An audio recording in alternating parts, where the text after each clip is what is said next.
ছিল, তাই না? এবারে তিনি আমার কাছে এটা প্রশ্ন যে তিনি রক্ত মাংসে কেন এসেছিলেন? প্রভু যীশু খ্রিস্ট রক্ত মাংসে তিনি কেন এসেছিলেন পৃথিবীতে? ট্রফি দেই, আসি আমরা খুলি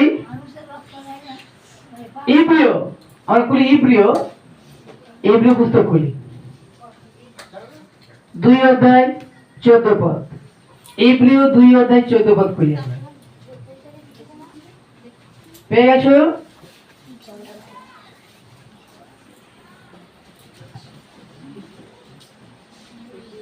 আমরা সবাই পেয়েছি?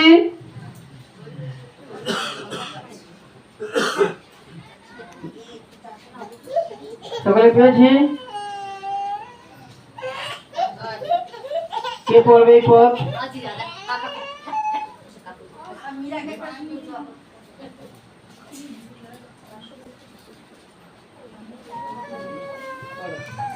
জোরে পড়ি, শুনি এবং যাদের কাছে বই আছে দেখি। জয় যিশু, হালেলুয়া। ভালো, সেই সন্তানগণ যখন রক্ত মাংসের ভাগী, তখন তিনি আপনিও তদ্রূপ তাহার ভাগী হইলেন, যেন মৃত্যু দ্বারা মৃত্যুর কর্তৃত্ব বিশিষ্ট ব্যক্তিকে অর্থাৎ দিয়াবলকে শক্তিহীন করেন। আমেন। ধন্যবাদ পড়ার জন্য আর গৌরব প্রশংসা। হালেলুয়া। তাহলে ভালো, সেই সন্তানগণ যখন রক্ত মাংসের ভাগী, কোন সন্তানগণ? এইটার উপরে 10-এর উপরে কি লেখা আছে ছোট্ট করে?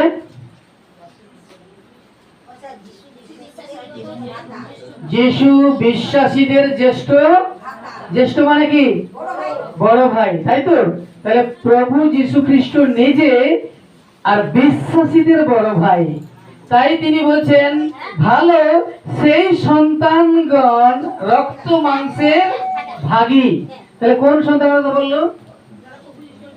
যারা প্রভু যিশুতে বিশ্বাসী তাদের কথা বললো, যে সেই সন্তানগণ অর্থাৎ যাদের বড় ভাই তিনি, কারণ বিশ্বাসীদের বড় ভাই তিনি, তাই তিনি বলছেন যে সেই সন্তানগণ রক্ত মাংসের ভাগী, তখন তিনি আপনিও তদ্রূপ তাহার ভাগী হইলেন।